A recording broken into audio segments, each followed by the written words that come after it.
International standards తో latest technology తో quality education అందిస్తుంది seats the Creek Planet schools and Ambitus World schools.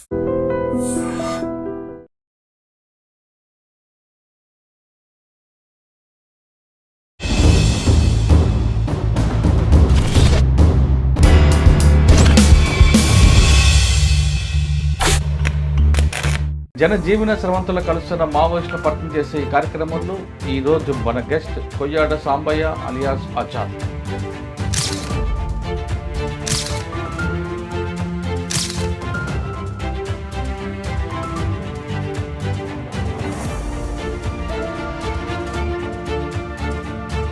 ఎందుకు మీరు పార్టీ వైపు వెళ్ళారు? గ్రామంలో అందరినీ వరుస కూర్చోబెట్టి టార్చర్ చేసేవారు. బాల సంఘాలను పెట్టి చిన్నప్పటి నుంచి తుపాకీ పట్టుకోవడం, అక్షరం ఆ అంటే అమ్మ అని కాకుండా ఆ అంటే ఆయుధం అని నేర్పించడం ఎంతవరకు అంటే ఎప్పుడు పార్టీ ఆ అంటే ఆయుధం అనేది నేర్పదు. ఈ సుదీర్ఘ ప్రయాణంలో మీ సమకాలికలు అందరూ చనిపోవడం చూస్తున్నప్పుడు ఏమనిపిస్తుంది? ఇంకా రెట్టింపుగా మనం కొట్లాడాలి, ఖచ్చితంగా మనం ఇంకా నమ్ముతున్నారు మీరు? అలా ఏటూ నాగర్ పోలీస్ స్టేషన్ దాడి తర్వాత ఆర్టీసీ బస్సుల మీద అటాక్ చేయడం, వరుస సంఘటనలు ఒకే రోజు 24 గంటల గ్యాప్లో జరిగాయి. ఒకసారి దాని గురించి చెప్పండి. పాకులో కూడా దాడి జరిగింది మా మీద. 12 మంది అట్లా కామ్రేడ్స్ అమరులు కావడం అనేది జరిగింది. పోలీసులు వస్తారని చెప్పి అది ల్యాండ్ మైన్ పెట్టడం అనేది జరిగింది. అప్పుడున్న వాళ్ళు తుపాకీ పట్టుకుంటేనే మనం అభివృద్ధి సాధించగలమా? తుపాకీ పట్టుకోకుండా మన ప్రజల్లో చైతన్యం తీసుకొచ్చి అభివృద్ధి సాధించలేమా మనం? అంటే ప్రజలకు ప్రశ్నించే చైతన్యాన్ని పెంచగలిగింది. వాళ్ళు తుపాకీ పడతారా లేదా అది నెక్స్ట్ విషయం. 6 రాష్ట్రాల నుంచి 6 గ్రామాలకు వచ్చింది కారణం అనుకోవచ్చు. ఎప్పుడైనా అనుకూల అననుకూల అంశాలు ఎప్పుడు అవి రెండు జతగానే ఉంటాయి. ఒక్కోసారి అనుకూలించబడతాయి, ఒక్కోసారి అననుకూలించబడతాయి. కానీ మీరు రాకుండా, ఎలక్షన్ జరగకుండా సాయుధ పోరాటం ద్వారానే మనం రాజ్యం సాధిద్దాం అనుకోవద్ది ఇప్పుడు చెప్తున్నాడు కదా. మరి 20 సంవత్సరాల కింద అదే మాట చెప్పొచ్చు కదా బాబు. కానీ ఒక ఆడపిల్లని చూడకుండా రాదాని చేయడం ఎంతవరకు అంటే దానికి ముందు జరిగింది కొంత నేపథ్యం. మరి నాకన్నా ముందు సరెండర్ అయిన వాళ్ళు చెప్పే ఉండవచ్చు మీకు. అన్న తెలియక అడుగుతా, కరెంట్ లేకపోతే ఉండలేము, నీళ్ళు లేకపోతే ఉండలేము, సరిగ్గా నిద్ర లేకపోతే బతకలేము. కానీ అక్కడ ఆ జీవితంలో ఉండి చూస్తే అవన్నీ మనకు అనుకూల అంశాలు ఉంటాయి. బయటకు వచ్చే సమయంలో దేవ్జీ, మీరు, హిడ్మా వీళ్ళందరూ కలిశారని వాస్తవం? ఇక్కడైతే కలుసుకోలే, కరెక్ట్ కానీ కలుసుకున్నాను. హిడ్మా చనిపోయిన తర్వాత పార్టీకి నష్టం జరిగిందా? లేదు పార్టీ హిడ్మా లేకపోయినా మరోసారి పార్టీ కోలుకుంటారా? ఆ మేరకు నష్టం జరుగుద్ది. ఇప్పుడు ఆయన లేని అట్లాంటి పరిస్థితి. అయినా మరి బడే చొక్కారా గారు అలియాస్ దామోదర్ ఆయనకు ఉన్నారు అంటే ఇప్పుడు ఆయన ఉండే ప్రాంతంలో పుట్టే ఉంటాడు.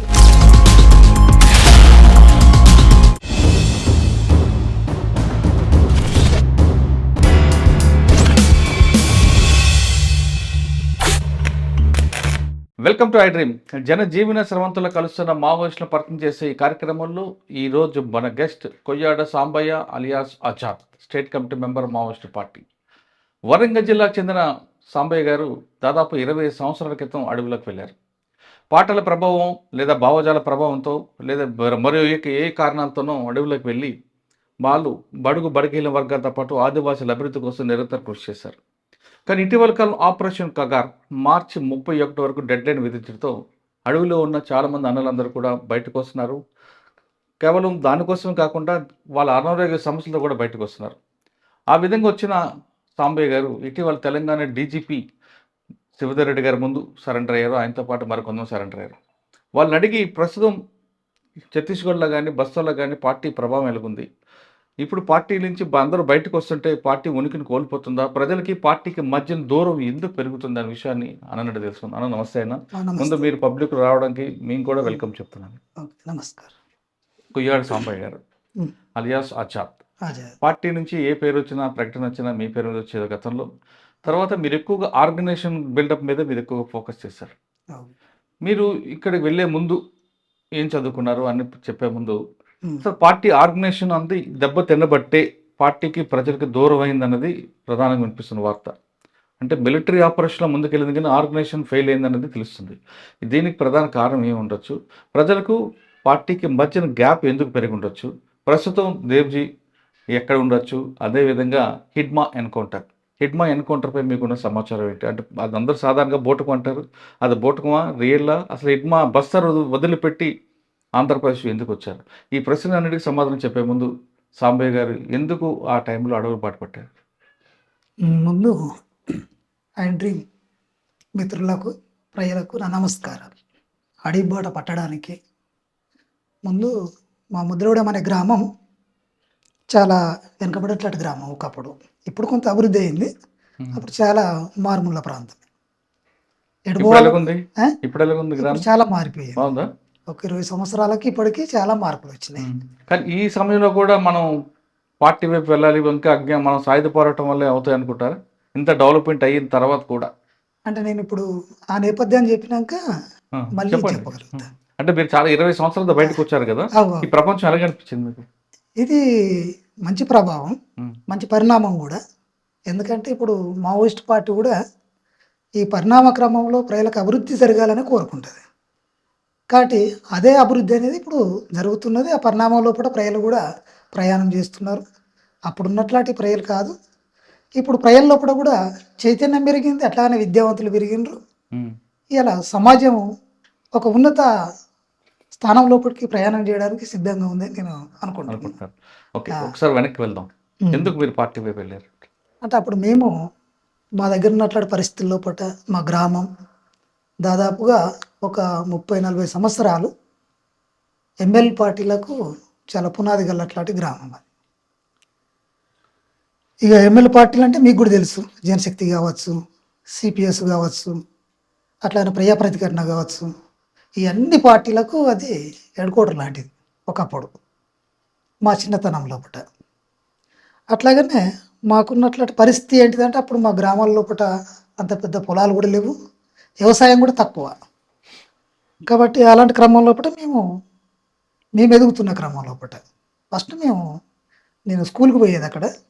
అంటే ముందు మా గ్రామం లోపల ఒకటి హై స్కూల్ కట్టారు అక్కడ. ఉమ్, 10th వరకు స్కూల్ ఉండేది ఉమ్, అప్పటికి మా చిన్నతనం లోపల. కాబట్టి నేను స్కూల్కి వెళ్తూ ఉండేది.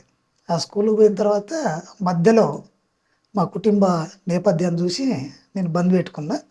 మా అన్నయ్యను, మా చెల్లెలను, మా తమ్ముడిని చదివించిన. ఉమ్, నా వెనకైనా చదువుకోలే, నేను చదువుకోలే, ఇద్దరైనా. అవును. మిగతా వాళ్ళందరినీ చదివించడం కోసం నేను ప్రయత్నం చేసిన. ఉమ్, అప్పుడు పెద్ద కుటుంబం కాబట్టి అమ్మ నాన్న చాలా కష్టపడేవాళ్ళు. కాబట్టి ఆ కొడుకుగా బాధ్యత తీసుకున్నారు. వాళ్ళ శ్రమ అదంతా చూసి నేను ఇంటికాండి వాళ్ళను బడికి పంపించిన. నేను 5వ తరగతి వరకే పోయినా బడికి, ఓ, స్కూల్కి పోయినా. ఆ తర్వాత బంద్ పెట్టేసి ఈ శ్రమ చేస్తున్నట్లాంటి క్రమం లోపల మేము కొన్ని పోడు భూముల కార్యక్రమం అప్పుడు బాగా తీసుకునేది. ఉమ్, కాబట్టి ఆ పోడు భూముల కార్యక్రమం మీద మేము ఎంగేజ్ అయ్యి నాన్నతో పాటు నేను కూడా పోయి కొట్టేవాళ్ళం, ఉమ్, పోడు భూములు కొట్టేవాడు. ఉమ్, అలాంటి క్రమంలో మాకు పీపుల్స్ వార్ అప్పుడు కాలపల్లి ప్రభాకర్ అప్పుడు ఎక్కువ తెలుసు. అప్పుడు జంపన్న మా దగ్గరికి రాపోయేది కానీ ప్రభాకర్ వాళ్ళు వచ్చేది, ఉమ్, ఎమ్మెల్యే పార్టీలు వచ్చేది, వీళ్ళు అప్పుడప్పుడు వచ్చి తిరిగిపోతూ ఉండేది. అట్లా ఈ పోడు భూముల ముందు ఈ సమస్య రాకముందు మా బావ బుర్రి సాంబయ్య అయినప్పుడు కొంత ఈ పార్టీకి పనిచేస్తూ ఉండేవాడు. ఉమ్, అంటే కోరేరుగా పోయి రావడం, ఇంటికనే ఉండేది కానీ కోరేరుగా పోయి రావడం, వాళ్ళు చెప్పిన పని చేయడం, పోస్టర్లు వేయడం, ఇలాంటి పార్టీ ప్రోగ్రాంలను ఇంప్లిమెంట్ చేస్తూ ఉండేది. అప్పుడు మాదొక 20 మంది టీం ఉండే, మా యూత్ మొత్తం. ఈ 20 మంది పోడు భూమి సమస్య మీద ప్రభాకర్ నాకు గెలవడం జరిగింది. 94 ఆ మధ్యలో అనుకుంటా ఉమ్, కలిసిన తర్వాత కేసులు అయినాయి గ్రామాల మీద. గ్రామస్తుల మీద కేసులు అయినప్పుడు మాట్లాడేటప్పుడు వాళ్ళు కేసుల గురించి చెప్పిండ్రు. అట్లాగనే మీటింగ్ పెట్టిర్రు, ప్రజలందరినీ కూడా ఇక ఒక మోటివేషన్ చేసి ఈ భూములు స్వాధీనం చేసుకోవాలి, మనం ఫారెస్ట్ వాళ్ళకు భయపడకూడదు, భయపడితే మనకు భూములు రావు, కాబట్టి ఖచ్చితంగా మనం సాధించుకోవాలంటే కొట్లాడమే బెటరు అనే విషయాన్ని కొంత చెప్పిండ్రు. చెప్పిన తర్వాత నాకు కూడా ఆ మాటలు విన్న తర్వాత నాకు అనిపించింది ఏంటిదంటే పేద ప్రజల కోసం పోరాటం చేయాలి, ఖచ్చితంగా పార్టీలోకి పోతే అప్పుడు భూము ఆక్రమణ కూడా ఉండేది. ఆ భూములు కూడా మనం భూస్వాముల భూములు ఆక్రమించడం, పేద ప్రజలకు పంచడం, ఇది బాగుంది, అందరికీ న్యాయం చేయగలుగుతాం మనం పార్టీలో పోవడం ద్వారానే. అప్పటికే ఈ ప్రజా ప్రతిఘటన గ్రూపులు ఉండేది కాబట్టి మా గ్రామం మీద ఈ డిపార్ట్మెంట్ దాడులు కూడా బాగానే జరిగినాయి. ఉమ్, గ్రామంలో అందరినీ వరుస కూర్చోబెట్టి టార్చర్ చేసేవాళ్ళు. ఇది దీనికి చూసినప్పుడు కొద్దిగా డిఫరెన్స్ అనిపించింది. బాగుంది ఇది. కాబట్టి మనం తుపాకీ పట్టుకొని కొట్లాడాలి. కొట్లాడితేనే మనం ఎక్కువ న్యాయం చేయగలుగుతాం ప్రజలకు అని అట్లాంటి భావన నా లోపట అప్పుడున్నట్లాంటి అవగాహన లోపట నేను దాదాపుగా మాటలకు తర్వాత పాటలకు ఆకర్షితుడైనవని మాత్రం కాదు. సామాజిక నేపథ్యం నుంచి వెళ్ళే సామాజిక స్పృహ ఎక్కువ. సామాజిక స్పృహ నుంచి వెళ్ళి నేను పోవాలి అని చెప్పి నిర్ణయించుకున్నాను. మ్మ్. ఇన్ని సంవత్సరాలు ఉన్నా అంటే ఆ అవగాహన నన్ను ఎక్కువ పని చేయించింది. అచ్చా. అప్పుడు ఇప్పుడు వెళ్ళారు 94లోనా? 95 లాస్ట్. అచ్చా. 95. అంటే ఎవరు మీ బాధ్యుడు అప్పుడు? అప్పుడు మా బాధ్యుడు ప్రభాకరు. మ్మ్. నేను పోయిన తర్వాత ఏటనగరం దళం మాతోటి ఫంక్షన్ చేయించాను. అచ్చా. అంటే 95 నుండి పార్టీలు ఉన్నారు ఇప్పటి వరకు. 25 సంవత్సరాలు అంటే దాదాపు 30 సంవత్సరాలు. 30 సంవత్సరాలు. ఫస్ట్ ఏటూరు నగర్లో మీ పని ఉండేదండి? ఏటనగరం లోపల మేము మా దళం ఏర్పాటు చేసినప్పుడు మాది ఆర్గనైజేషన్ మీదనే. ఆర్గనైజేషన్. ప్రజలను కలవడం, మాట్లాడడం, మీటింగ్లు పెట్టడం, వాళ్ళ సమస్యలు పరిష్కరించడం. ఇంకా అప్పుడు ఏమైనా గ్రామాల్లో కూడా కొన్ని సమస్యలు వస్తూ ఉండేది. అప్పుడు డిపార్ట్మెంట్ కేంద్రీకరణ తక్కువ ఉంది అటు. అంటే మీరు ఏ గ్రామాల్లో ఎక్కువగా పార్టీని ఆర్గనైజేషన్ చేయడానికి ఎక్కువగా ఎంచుకున్నారు? మేము దాదాపుగా ఏటనగరం డివిజన్ మొత్తం అన్ని గ్రామాలు, ఒకటి రెండు కాదు. అంటే అన్ని గ్రామాలు ఎంచుకోవచ్చు కరెక్టే. ఒక్కొక్క గ్రామంలో ఒక్కొక్క సమస్య కనిపిస్తుంటుంది. ఒక గ్రామంలో కొలు వ్యవస్థ ఉంటుంది, మరో గ్రామంలో భూస్వామి వ్యవస్థ ఉంటుంది, మరో గ్రామంలో ఇంకో సమస్య ఉంటుంది. అలా మీకు బాగా గుర్తుండిపోయిన గ్రామాలు చెప్పండి. ఇప్పుడు ఎక్కువ గుర్తుండిపోయిన గ్రామం అయితే ఇప్పుడు కన్నయ్యగూడెం ఉంది. కన్నయ్యగూడెం. ఈ కన్నయ్యగూడెం లోపల కొంత క్యాస్ట్ సమస్య ఉంటుంది. తర్వాత భూ సమస్య మీద మేము ఎక్కువ కార్యక్రమాలు తీసుకున్నాం. పోడు భూములు, కొలు వివక్ష ఎక్కువ ఉంటుంది. కన్నగట్ట, కన్నయ్యగూడెం అంటారు దాన్ని. తాడ్వాయి ఇటు, ఈ తాడవాయి ఇటు అయితే మేము ఏటనగరం మీద కేంద్రీకరించినాం. ఏటనగరం అన్నప్పుడు భూస్వామి ఉండే, ఆయన పేరు నాకు గుర్తు లేదు. వాళ్ళ భూములు ఆక్రమించి ఆ చుట్టుపక్కల గ్రామాలకు దగ్గర ఒక 70-80 ఎకరాలు పంచినాం. ఆయన కూడా అంగీకరించాడు. అంటే అప్పుడు మేము పిలిచినప్పుడు పార్టీలో ఒక పాలసీ కూడా వచ్చింది. భూస్వామి అంటే ఎవరు భూస్వామి, ఎవరు కాదు, ఏ స్థాయిలో ఉంటే భూస్వామి అనాలి, వాళ్ళను మనం ఎట్లా చేయాలి. ఇప్పుడు భూస్వామి ఉన్నట్టు మొత్తం ఆక్రమించకుంటే తనను కూడా భూస్వామి అనేది ఎలా నిర్ణయించాలన్నారు కదా. 100 ఎకరాలు ఉన్న వ్యక్తి భూస్వామా, 50 ఎకరాలు ఉన్న భూస్వామా, లేదా 25 ఎకరాలు ఉన్న వాళ్ళకి అర్ధ భూస్వామి, ఎలా మీరు 50 నుంచి వెళ్ళి 100 ఎకరాలు 200 ఎకరాలు ఉన్న వాళ్ళు భూస్వాములుగా.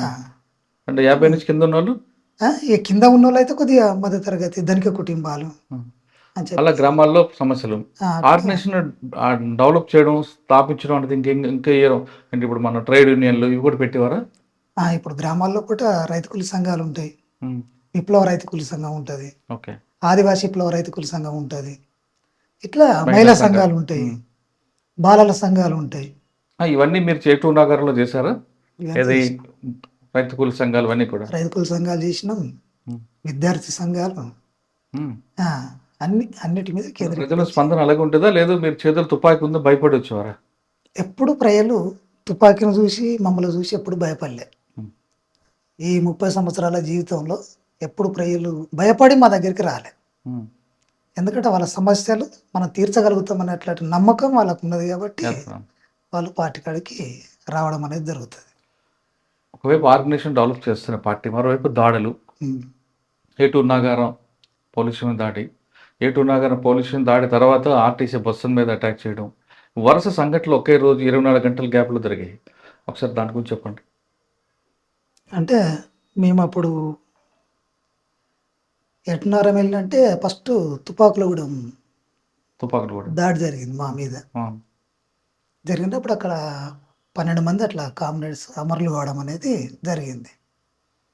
దాని తర్వాత మరి మనం ఇట్లా ఉండొద్దు అని చెప్పి అప్పుడు ఉన్నట్లాంటి కమిటీ, అప్పుడు మేము వేసిన మరలం అప్పుడున్నట్లు కమిటీ నిర్ణయం తీసుకొని ఆమోద్ చేయాలని చెప్పి అనుకున్నాం.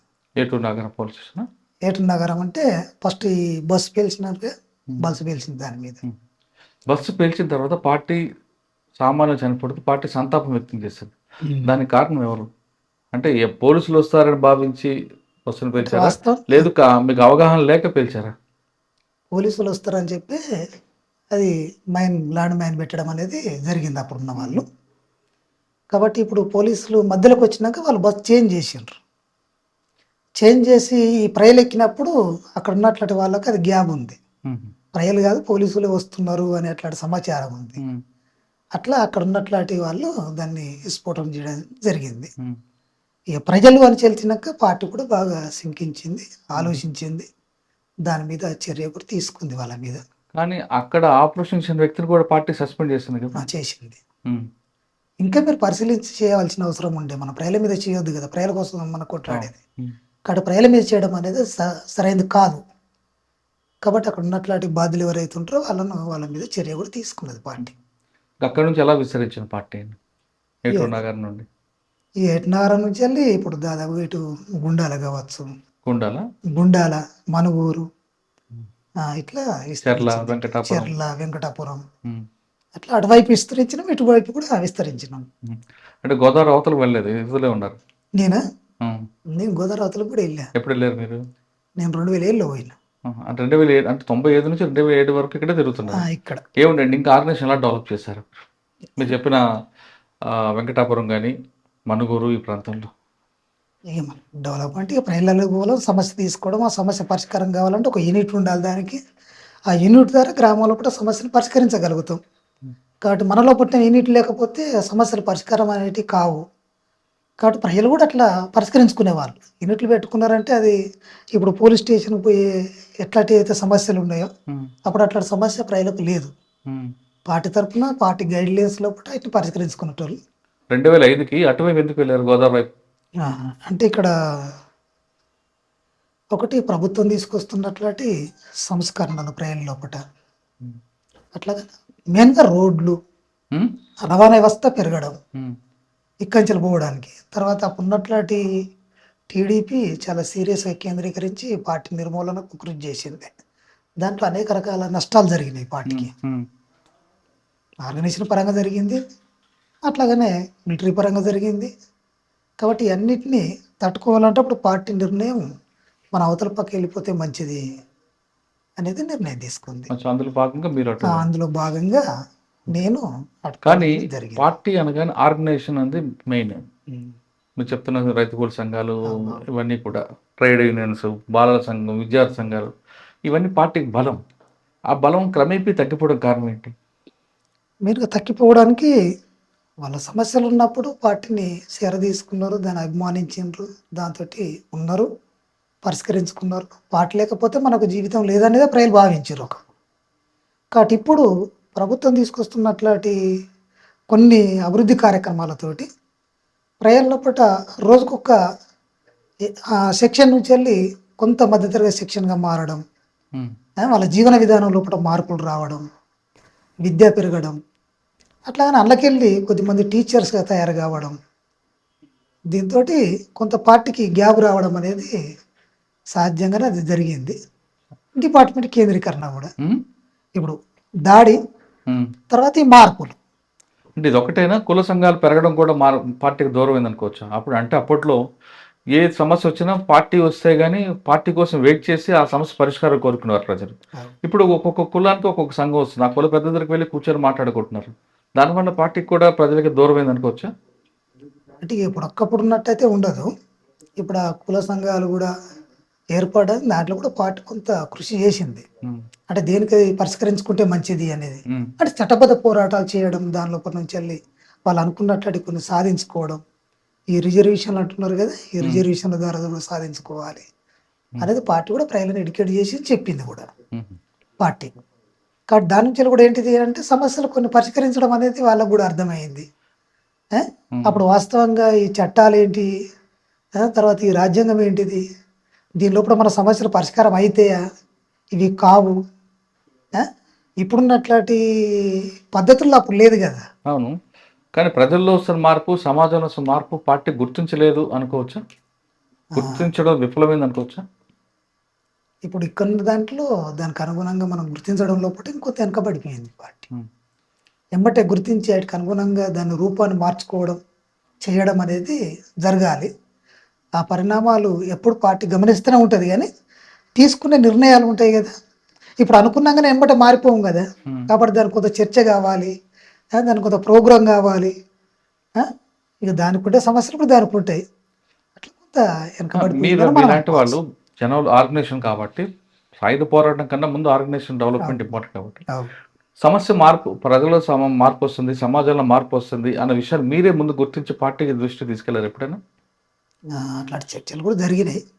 అయినప్పటికీ మనం మార్పులను గుర్తించి దానికి అనుగుణంగా పార్టీని మోటివేషన్ చేసుకోలేకపోవడం అనేది కూడా ఒక సమస్య ఉంది. ఈ సమస్యని వెంటనే గుర్తించుకోవడం వల్ల, దీనికి సంవత్సరాల తరబట్టి వ్యవధి తీసుకోవడం వల్ల పార్టీకి బాగా నష్టం జరిగిందనే విషయం మనం అంగీకరిస్తారా మీరు?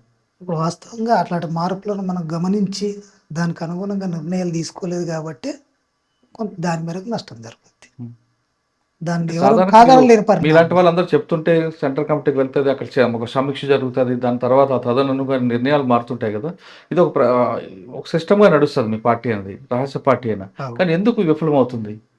అంటే ఒంటెద్దు పోకడం వల్ల, లేదు తెలంగాణ తెలుగు వ్యక్తులే అక్కడ ప్రాబల్యం చూపించడం వల్ల, దేనివల్ల జరుగుతుంది? ఇది పార్టీలో ఎప్పుడు తెలుగు వాళ్ళు, వీళ్ళు కోయ వాళ్ళు, వీళ్ళు ఎస్టీ వాళ్ళు, దొర్ల, ఇలా వ్యత్యాసాలు చూపెట్టడం అయితే ఇప్పుడు లేదు. ఉం. అలాంటి వ్యత్యాసాల మీద ఆధారపడి నడిచే అట్లాంటి పార్టీ అయితే ఇన్ని రాష్ట్రాలలో విస్తరించకపోవు, ఇంతమంది ప్రజలలో కూడా పోలేకపోయేది. కానీ పార్టీ పుట్టింది తెలుగు గట్ట మీద. ఓకే, ఇక్కడ ప్రభుత్వం ఎక్కడైతే నిర్బంధం పెరిగిందో మీరందరూ అడవులోకి వెళ్ళిపోయారు. అదే ప్రపంచం అనుకున్నారు, కానీ మీ పుట్టిన ప్లేస్ని మర్చిపోయారు. ఇక్కడ దీన్ని ఆర్గనైజేషన్ చేయాలనే విషయాన్ని గుర్తించడంలో విఫలమయ్యారన్నది వాస్తవం. అంటే ఇప్పుడు పుట్టినట్లాంటి గడ్డను, అంటే దాదాపు ఇప్పుడు ఆంధ్రప్రదేశ్ అంటేనే ఒక విప్లవాల గడ్డ ఇది, ఉం? విప్లవాల కోట ఇది. అవును. విప్లవాల కోటే కాదు, అన్నిటికీ కోటే. ఇప్పుడు బూర్జువా రాజకీయాలకైనా కమ్యూనిస్ట్ పార్టీ రాజకీయాలకైనా ఈ ఆంధ్రప్రదేశ్, ఉమ్మడి ఆంధ్రప్రదేశ్ అనేది అవును. ఒక వ్యక్తులను చైతన్యవంతం చేసే అట్లాంటి ఒక గడ్డ ఇది. అవును. దీన్ని ఎవరు కాదనలేరు, కాదండి. మేము కూడా దాన్ని కాదనలేము. అవును. కానీ అటు మీ పార్టీ- పుట్టిన మీకు గుర్తింపు ఇచ్చిన గడ్డను మర్చిపోయి ఆ, మీరు అడవిలో ఉన్న ఆదివాసులదే ఇదే ప్రపంచంలో ఉండబట్టే మీకు ప్రజలకి పార్టీకి దూరమైంది మరో కారణం అని అనుకుంటుంటారు. వాస్తవం అనేది ఇది అట్లా మర్చిపోవడం అనేది కాలేదు.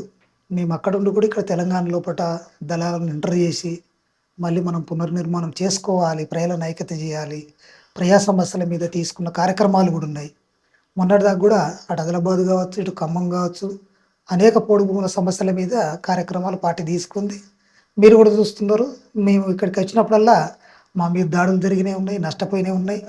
కొన్ని సందర్భాలలో త్రుట్లు తప్పించుకొని వెళ్ళిపోయినట్లాంటి ఘటనలు అనేకం ఉన్నాయి. ఒకటి చెప్పండి, ఒక సంఘటన ఎలా తప్పించుకున్నారు ఒకటి. ఆ, చెప్తా దాని గురించి. కొయ్యాడ సాంబయ్యని పట్టుకోవడం తరం కాదంటారు కదా, ఆ, ఒకటి చెప్పండి తప్పించుకున్న సంఘటన.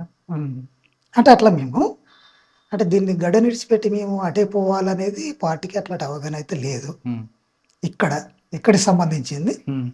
కాబట్టి ఇక్కడ మనం తెలంగాణ స్టేట్ కమిటీ ఏర్పడి తెలంగాణ అలాగ అయినాక కూడా ఇక్కడ దళాలను ఫంక్షన్ చేసినాం. ఇక్కడ మనుగూరు కావచ్చు, ఇటు కేకడబ్ల్యూ కావచ్చు, ఇవి దళాలు ఫంక్షన్ అయినాయి మొన్నటిదాకా కూడా. ఉం. మొన్న పాపన్న వాళ్ళు ఎన్కౌంటర్ అయ్యే వరకు కూడా, ఇది పాపన్న వాళ్ళు ఎన్కౌంటర్ అయ్యారు కదా, ఉం. ఇది మన ఏటునగరం ఏరియాలో, అవును, తిర్యాని. ఇది బద్రు అనేవాళ్ళు. అప్పటి వరకు కూడా తెలంగాణ గడ్డలో నిర్మాణాలు చేయాలి, ప్రజల దగ్గరికి వెళ్ళిపోవాలి అని అట్లాంటి నిర్ణయంలో భాగంగానే వాళ్ళు ఇక్కడికి రావడం అనేది జరిగింది. అట్లా దీన్ని ఎప్పుడు వచ్చారు, పార్టీ కానీ మర్చిపోదు. ప్రజలు మీకు ఆదరించారు ఇక్కడ. ఆదరించిండ్రు అని అంటే ఉన్నట్లాంటి ఒత్తిడిలో మునుపున్నంత ఆదరణ లేదు, తగ్గింది అది. ఓకే, మీరు ఏటూరు నాగర్ వైపు వెళ్ళారు, ఏటూరు నాగర్ దాకా గోదావరి దాటి వెళ్ళారు, అక్కడున్న సమస్యలను గుర్తించారు మీరు. ఇక అప్పుడు అక్కడ ఉన్నట్లాంటి సమస్యలు ఇక్కడ ఉన్నట్లాంటి సమస్యలు అక్కడ కూడా సేమ్ ఉన్నాయి. ఇక్కడ ఉన్నట్లాంటి ఆదివాసీ, దళిత, వెనకబడ్డ వర్గాలకు అన్నిటికంటే ఇంకా సామాజికంగా చాలా వెనకబడ్డ ప్రాంతం అది. అది కూడా అది ఇప్పుడు ఛత్తీస్గఢ్ బార్డరు, ఇప్పుడు చర్ల ప్రాంతం, ఇక్కడ నుంచి వెళ్ళి మన అటు కుంట నుంచి వెళ్ళి ఇక్కడ వరకు చాలా వెనుకబడ్డటువంటి ప్రాంతమే అది. ఇక దాంట్లో ప్రధానంగా కరెక్ట్ అన్న. మీరు పార్టీ వెళ్ళిన తర్వాత ఎలా డెవలప్ అయింది? మేము ఒక జనతా సర్కార్ ఏ విధంగా డెవలప్ చేసింది, మీరు ఆర్గనైజేషన్ ఎలా డెవలప్ చేసుకొచ్చారు? ఇప్పుడు మేము వెళ్ళినటువంటి ప్రాంతం లోపల ఫస్ట్ మేము తీసుకున్నది ఏంటిది అని అంటే, వాళ్ళని ఫస్ట్ ప్రజల లోపలికి పరిచయాలు చేసుకోవడం కోసం ఒక దళం వెళ్ళింది. భాష ఇబ్బంది లేదా? భాష ఇబ్బంది, నేర్చుకోవాలి. ఎందుకంటే ఇప్పుడు ఒకదాన్ని మార్చాలి అంటే మనం మారాలి, కాబట్టి మనం మారకుండా దాన్ని మార్చలేము, అది ముఖ్యమైనది కదా. కాబట్టి ఎలాంటి వాళ్ళనైనా పార్టీ ఆ ఎడ్యుకేషన్ ఇస్తుంది. అట్లా మారవడం కోసం అక్కడ ప్రజలు కూడా కృషి చేస్తారు. మనం వాళ్ళ భాష నేర్పి వాళ్ళతో కలుపుకోవడం కోసం బాగా కృషి చేసేవాళ్ళు. అట్లా ఫస్ట్ మేము దాన్ని సాధించినాం. భాష మీద కొంత పట్టు సంపాదించగలిగినాం. తర్వాత ప్రజలను కూడా వాళ్ళ ఆర్థిక విషయాల లోపల కావచ్చు, వాళ్ళ వ్యవసాయం లోపల కావచ్చు, వాళ్ళు ఉండే అట్లాంటి సాంస్కృతికంగా కావచ్చు, ఇలాంటి మార్పులు ప్రజలలో పార్టీ తీసుకొచ్చింది చాలా మేరకు. ప్రజలు దాన్ని ఆహ్వానించారు, పార్టీకి చాలా మద్దతు కూడా ఇవ్వగలిగారు. అంటే పార్టీ అడవిలో పట్టుంది కాబట్టి మీకు ఆదివాసుల సపోర్ట్ బాగానే కనిపించింది. కానీ తెలంగాణలో వెనకబడుతున్నాం, ఆంధ్రప్రదేశ్లో వెనకబడుతున్నాం అనే విషయం గుర్తించిందా? ఇది సెట్ బ్యాక్ గురైంది అనేది పార్టీ 2000కు ముందే గుర్తించింది దీన్ని. మరి గుర్తించిన తర్వాత చర్యలు ఏం తీసుకుంది? అంటే గుర్తించిన తర్వాతనే ఇప్పుడు ఈ వ్యవసాయంలో మార్పులు అనేది ఒకటి, ఉత్పత్తి మార్పుల సంబంధాలు అనేది ఒకటి డాక్యుమెంట్ తయారు చేసింది. కుల సమస్య అనేది ఒక డాక్యుమెంట్ తయారు చేసింది. జాతుల సమస్య మీద ఒక డాక్యుమెంట్ తయారు చేసింది. అంటే దీన్ని ఎట్లా ఇంప్లిమెంట్ చేయాలి, ఇప్పుడున్న పరిస్థితుల్లో మారిన పరిస్థితుల్లో పార్టీ ఏ కార్యక్రమం తీసుకోవాలి అనే విషయాల్లో ఒక 2-3 డాక్యుమెంట్లను తయారు చేసి డాక్యుమెంట్ విత్డ్రా చేయడం, చేసింది. ముందు ఏమో చెప్తా. రఫ్గా రాయడం, తర్వాత డాక్యుమెంట్ చెప్తా. చేయడం అన్నీ ఓకే. చెప్తా. కానీ ఇంప్లిమెంట్ అవ్వాలి కదా కింద వరకు. అక్కడ అంటే విఫలమైందని తెలుస్తుంది కదా. దాని లోపల అదే అక్కడికి వస్తుంది. అంటే వాటిని రాసుకుంది, అది కింది క్యాడర్ వరకు కూడా ఒక ఎడ్యుకేషన్గా ఒక 2-3 సంవత్సరాలు పెట్టుకొని తీసుకెళ్ళింది కానీ ఇంకా ప్రజలకు దాన్ని తీసుకెళ్ళి ఇంప్లిమెంట్ చేయడం లోపల పార్టీ అంత కృషి చేయలేకపోయింది. ఎందుకు? దాని లోపల అంటే దాన్ని చేయాలంటే దానికి సంబంధించిన క్యాడర్ కూడా అవసరం. ఓకే. ఇప్పుడు ఒక నేపథ్యంలో ఉన్నట్లాంటి కామ్రేడ్స్ ఒక్కడికి పోయి పని చేయాలంటే చాలా కష్టంతో కూడుకున్నట్లాడు. ఎందుకంటే మీకు తెలుసు ఇక్కడ తెలంగాణ ప్రాంతం లోపల దళాలు సెట్ బ్యాక్ అయినాయి. ఇక్కడ ఉన్నటువంటి రిక్రూట్మెంట్ కూడా ఆ మేరకు ఉంది. ఇలా ప్రభుత్వం చెప్తున్నది, పార్టీ కూడా దాన్ని అంగీకరించింది కూడా. కాబట్టి ఆ విషయం లోపల దానికి సంబంధించినటువంటి క్యాడర్ను మనం ఎంపిక చేసుకోవడం లోపల కూడా కొంత సమస్య ఉంది. కానీ మీకు ఆర్గనైజేషన్ బాధ్యతలు ఎక్కువ కాబట్టి ఆర్గనైజేషన్ డెవలప్మెంట్లో భాగంగా అక్కడ కూడా మీరు మహిళా సంఘాలు, బాల సంఘాలు పెట్టుంటారు. కానీ ట్రేడ్ యూనియన్ సంఘం ఎందుకు పార్టీ దండకారాలు పెట్టలేకపోయింది? అక్కడ ఫ్యాక్టరీలు ఉన్నాయి కదా. అది అక్కడి పార్టీకి తెలిసి ఉండాలి. అది దండాకారణ్యం అంటే ఇప్పుడు మనకు సంబంధం లేని విషయం. అది మీరున్న ప్రాంతంలో, మేమున్న ప్రాంతం లోపల ట్రేడ్ యూనియన్లు పెట్టడానికి అవకాశం కూడా లేదు. అక్కడ అందరు రైతాంగం, రైతు సంఘాలు పెట్టారా? ఆదివాసి అవి పెట్టినాం. ఆదివాసి సంఘాలు, రైతాంగ సంఘాలు మేము నిర్మాణం చేయగలిగినాం. కానీ ఇక ట్రేడ్ యూనియన్లకు వచ్చినప్పుడు ఇక అది అక్కడ పార్టీ ఆలోచించవలసినట్టు అవసరం ఉంది. ఆ వైపు కృషి చేసింది అనేది తెలుసు నాకు. అది ఏ మేరకు సఫలత ఉన్నది అనేది అక్కడ కమిటీ చెప్పవలసిందే. కానీ సాధారణంగా బాల సంఘాలు చిన్నపిల్లలకి చిన్నప్పటి నుంచి చదువు నేర్పాలి అని భావిస్తున్న వాళ్ళు బాల సంఘాలను పెట్టి చిన్నప్పటి నుంచి తుపాకీ పట్టుకోవడం, అక్షరం ఆ అంటే అమ్మ అని కాకుండా ఆ అంటే ఆయుధం అని నేర్పించడం ఎంతవరకు కరెక్ట్? అంటే ఎప్పుడు పార్టీ ఆ అంటే ఆయుధం అనేది నేర్పదు. మరి ఎప్పుడు చిన్నప్పటి నుంచి మీరు ఇక చిన్నప్పటి నుంచి నేర్పేది ఏం చేస్తుంది అని అంటే అది సామాజిక జ్ఞానాన్ని బోధించడం కోసమే ప్రయత్నం చేస్తుంది. సామాజిక జ్ఞానం ఒకటి ఎందుకంటే ఇప్పుడు మనం ఎమ్మటి వచ్చి మీరు ఆయుధాలు పట్టాలని ఎక్కడా పార్టీ చెప్పదు. కొంత వాళ్ళను చదువుకున్న తర్వాత మీరు ఇక్కడే కాదు ఎక్కడికైనా పోయి చదువుకోండి, ఫస్ట్ జ్ఞానం సంపాదించాలి. ఆ తర్వాత మీరు పార్టీలోకి వస్తారా లేదా అది మీ ఇష్టం. స్వతంత్రానికి ఇడిచిపెడుతుంది. అది వాళ్ళ అమ్మ నాన్న లేదు, ఆ పిల్లలకు ఉన్నట్లు అమ్మ నాన్నలకు కూడా చెప్తుంది. మన చదువు ఒక మేరకే అది, కానీ వాళ్ళ జ్ఞానం పెరగాల్సింది, సమాజం అర్థం కావాల్సింది. మళ్ళీ ఇతర స్కూళ్ళలో చదివితేనే మనకు అర్థమైంది, మీరు అక్కడికి పంపించేసేయండి అని కూడా చెప్తుంది. అంటే తప్పనిసరిగా ఇంటికి రావాలని రూల్ ఏం లేదు, ఆ రూలే పెట్టదు పార్టీ. సరే, తుపాకీ పట్టుకుంటేనే మనం అభివృద్ధి సాధించగలమా? తుపాకీ పట్టుకోకుండా మన ప్రజల్లో చైతన్యం తీసుకొచ్చి అభివృద్ధి సాధించలేమా మనం? అంటే ఇప్పుడు అవి సాధ్యమవుతుందా లేదా అని నేను చెప్పలేను. తుపాకీ గుట్టం ద్వారానే సాధ్యమవుతుంది. పార్టీ ఉద్దేశం లైన్ ఏంటి? ప్రజలకి పార్టీ లైన్ వెనుకబడే వర్గాలను అభివృద్ధి చేయడం, ప్రజల్లో చైతన్యపరచడం, ఇవే కదా మీకు కావాల్సింది. అది తుపాకీ పట్టుకోకుండా మనం చేయలేమా? చేయొచ్చు. మరి ఎందుకు పార్టీ సాయుధ పోరాటాన్ని లైన్ ఎంచుకుంది? అంటే అప్పుడు ఉన్నట్లు సమస్య అది. దానికి అనుగుణంగా ఇప్పుడు ఎందుకనంటే మనకు అంటే ఇదంతా కూడా కొండపల్లి సీతారామ గారి దగ్గర నుంచి స్టార్ట్ అయింది. ఆయన ఉన్నప్పుడు పరిస్థితులు వేరు, తర్వాత పరిస్థితులు వేరు. మరి అప్పుడుదే ఇంకా కొనసాగినప్పుడు వెనక ఉద్దేశం అనుకోవచ్చు. సాయుధ పోరాటం ద్వారా అప్పుడు చూపెట్టిన కొండపల్లి సీతారామయ్య ఏదైతే సిద్ధాంతం రాసిండో అది కూడా తుపాకీ గుట్టం ద్వారానే రాజ్యాధికారాన్ని మనం పేద వర్గాలు సాధించుకోగలుగుతాయి అనేది. ఇవాళ మొత్తం మనం ప్రపంచ చరిత్ర చూసుకున్నప్పుడు ఎక్కడ ఈ కొత్తగా విజయవంతమైనవి లేవు. ఇలా రష్యా కావచ్చు, చైనా కావచ్చు, అది ఇంకా వియత్నాం కావచ్చు, ఇంకెక్కడ చూసినా కానీ పేదవాళ్ళు కూడా తుపాకీ పట్టినప్పుడే వాళ్ళు వాళ్ళ రాజ్యాధికారం సాధించుకోగలిగారు. చట్టబద్ధంగా అనేక పోరాటాలు చేశారు వాళ్ళు కూడా కదా, అది మీకు కూడా తెలుసు. కాబట్టి అలాంటి సందర్భంలో తీసుకున్నట్లాంటి ఈ నిర్ణయం లోపలనే ఇలా భారత కమ్యూనిస్ట్ పార్టీ, మావోయిస్ట్ పార్టీ కూడా అదే లైన్ను కొనసాగిస్తూ ఇప్పటి వరకు ముందుకు పోయింది. తను అనుకున్న టార్గెట్ను సాధించడం లోపల విఫలం కావచ్చు, కానీ ఒక మేరకైతే ప్రజలకు ఆ చైతన్యాన్ని కూడా కలిగించింది. ఇప్పుడు మనకు ఉంటుంది ఒకటి, ఏమంటామంటే ప్రజలకు ఏం చేయగలిగినాం మనం కదా అంటే, ఏం తెలియని వారికి ఇది నీది అని చెప్పడమే పార్టీ చేయగలిగింది నేను అనుకుంటున్నా. అంటే ప్రజలకు ప్రశ్నించే చైతన్యాన్ని పెంచగలిగింది. వాళ్ళు తుపాకీ పడతారా లేదా అది నెక్స్ట్ విషయం, అది వాళ్ళకు వదిలేయవలసిందే, అది వాళ్ళ ఇష్టం అది. కానీ ఇది అన్యాయం మన మీద జరిగేది, ఇది దోపిడీ అనే విషయాన్ని పార్టీ అయితే ప్రజలకు చెప్పగలిగింది, ఆ మేరకు చైతన్యం చేయగలిగింది. ఇక్కడ మీరున్న ప్రాంతంలో, మేమున్న ప్రాంతంలో అన్నమాట. పార్టీ అనేది భారతదేశంలో ఉన్న పార్టీ, ఇది కేవలం ఒక రాష్ట్రానికి పరిమితమైన పార్టీ కాదు కదా. ఎందుకంటే మరి పార్టీ ఒక రాష్ట్రానికి, ఒక ప్రాంతానికి పరిమితమైన పార్టీగా మారింది కదా.